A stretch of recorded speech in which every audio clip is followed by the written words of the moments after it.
Tialo Tiene Titanius, the littlest cherub, knew nothing of choice. He was created without that. Although angels have a will, they cannot choose which way to behave like us. Driven entirely by adoration and devotion to the Father of Light, they go about their purposes uncluttered by decisions and have never had any of the troubles that accompany the choices that determine our future. Man is different. That power is ours, whether for good or evil. This special gift is man's purpose. This godlike quality of choosing a future for ourselves and applying all our will and determination to effect its outcome is man's alone. The angels possess no such gift and look upon us with wonder and awe. This was Tialo, the littlest cherub's dilemma that evening. This was why he could never fully understand Jesus, and why he departed from all that was his in heaven to complete that bargain with each and every one of us. Tialo and his fellow angels never have had, nor ever will have, the need to be rescued, straightened out, and restored to their godlike awesome powers. They simply have no choice. They are servants, created to do the will of their Lord and Master, and therefore cannot really love, not like us. We, on the other hand, are different. We get to choose who we will love, what cause we will serve, what we will say or not say, what we will do or not do. Therein lies the heart of the gospel of Jesus. What Tialo, the littlest cherub, could not possibly understand is plain as day to us. That we get to choose good instead of evil, love instead of hate. Fruitfulness and productivity instead of lethargy and despair is the tragedy or triumph of our race. Indeed, God knew precisely what he was doing when he made the first man, Adam, and gave this whole world to him, knowing full well that Adam's choices and ours would frequently fail and sometimes fail badly. It was inevitable that such a gift as enormous as freedom would make for both gladness and trouble, but that out of both trouble and joy, some of us would look up and find our way back to our real Father. By the way, angels cannot and do not pray. Only mankind possesses the privilege to ask of God and to receive from him every gift and power that Jesus displayed when he was here on earth. But hardly anyone does that anymore. But to Tialo, all this remained just as big a mystery as ever.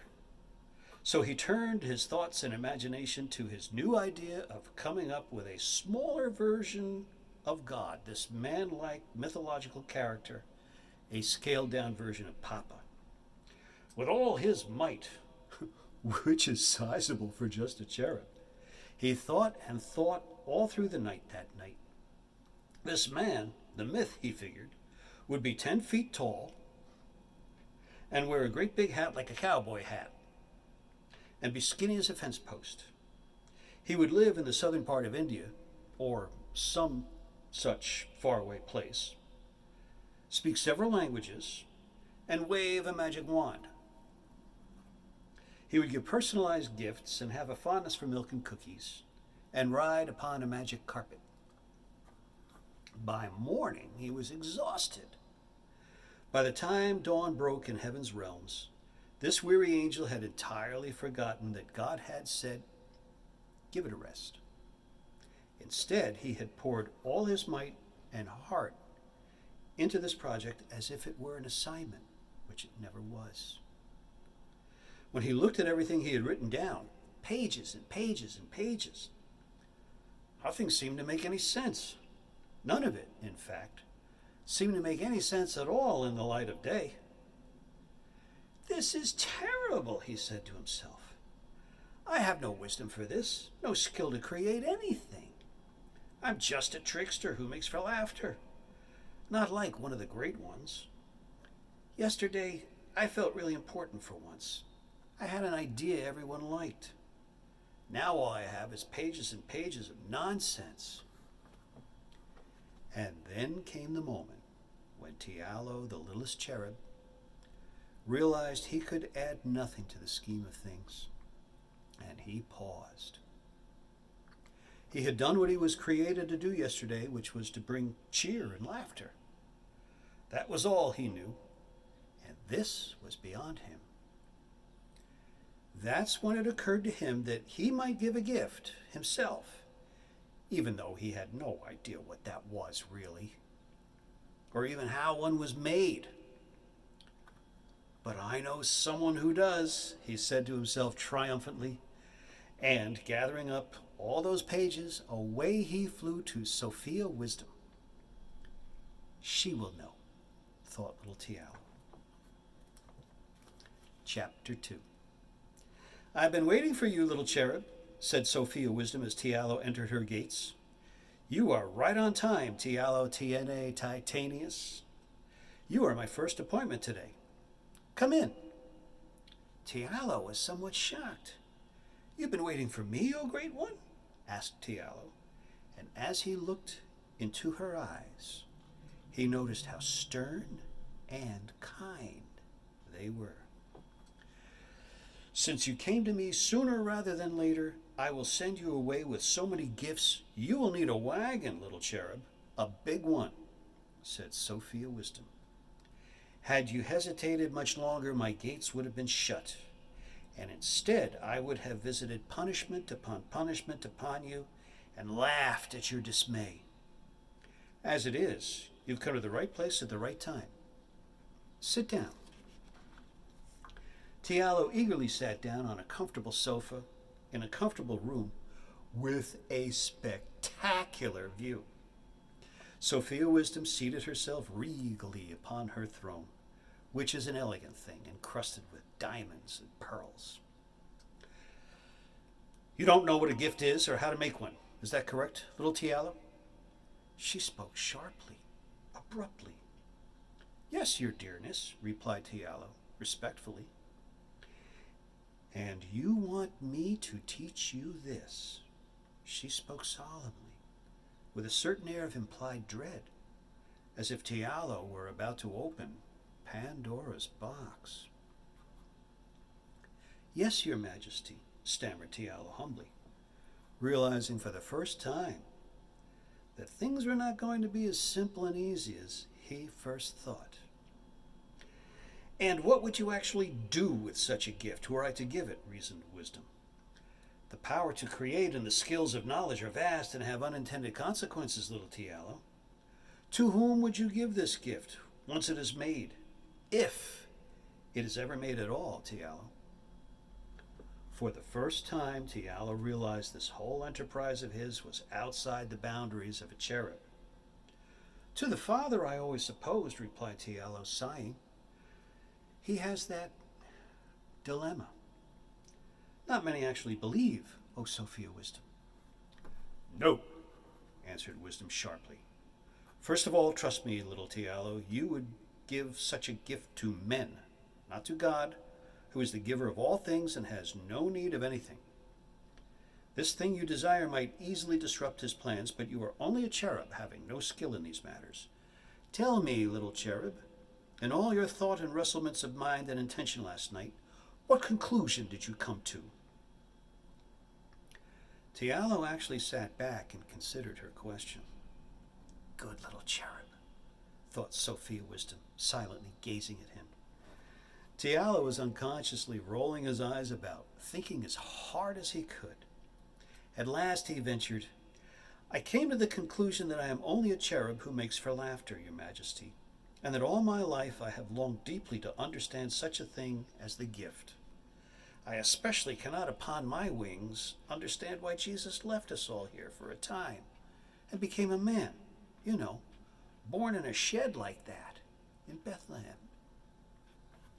A long silence ensued.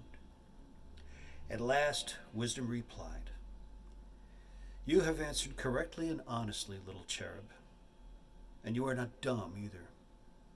Many of the great ones, both on earth and here in heaven, share your desire but are blocked from it just as you are. There's nothing new about that. It's called faith. Another long silence ensued. Wisdom looked thoughtful for a time. Then she spoke. The gift has already been given to Yahweh. When the age of man began, the Dark Lord, may his name be cursed forever, preyed upon the newlyweds and tricked them easily.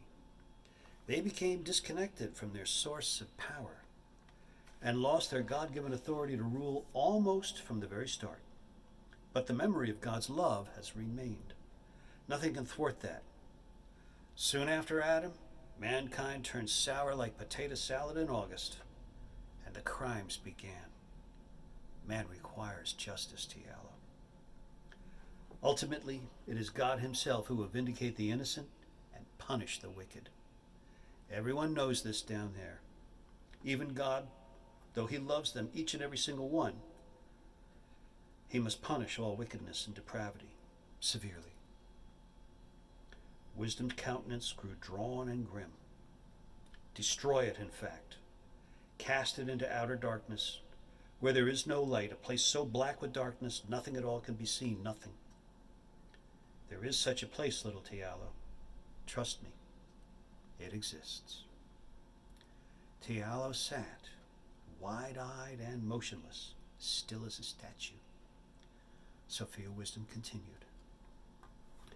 Ever since Adam's wrong turn, man lost his innocence entirely, choosing to eat of the tree of the knowledge of good and evil, a growing thing that still produces its abundance through man. The result is grim and horrible. Tiala's face at that point reflected just such a feeling. He was aghast to learn of such things.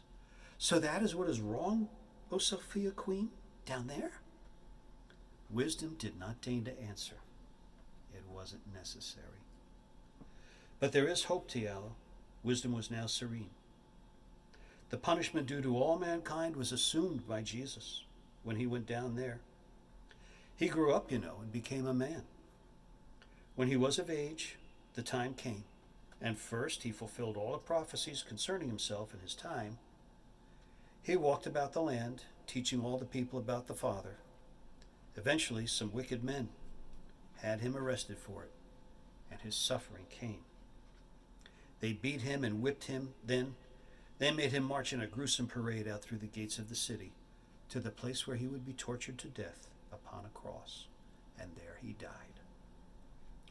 You see, Tialo, only Jesus was God's only Son, innocent and pure, never having committed any crimes of any kind. What Jesus endured was the maximum in terms of punishment that anyone can dish out in order to make someone else regret the bad things that they've done. His trial was a mockery of justice, and his ordeal was the worst of measured brutality mankind ever devised. Out of love, he endured it for them, that whoever believes God loves them that much, that he gave his own Son, his only Son, as a gift to be brutalized like that, in order to take their punishment upon himself, that they may be forgiven, no matter what their former crimes. Then they are restored to their godlikeness once again. They trade their guilt for his divine innocence and purity, and are remade. Tialo sat there with his mouth open, his eyes wide with astonishment. The silence was deafening. Soon, Sophia Wisdom continued. With the Dark Lord, may his name be cursed forever, and most of mankind cannot grasp, is that when someone who is without guilt of any kind lays down their life for someone who is guilty and is deserving of punishment, the debt is paid in full, justice is satisfied, and death and hell have no claim on them anymore. Wisdom was finished with that part. She sat back in her chair. It was just a chair now, although still encrusted with diamonds and pearls. Blessed be his name forever, Tialo, she said. His wisdom is greater than mine. She continued. His disciples were scattered, of course. Some wise men claimed his corpse and buried him in a tomb nearby. The sun set 2 times, Tiala. When dawn came the next day, he was gone, an empty tomb.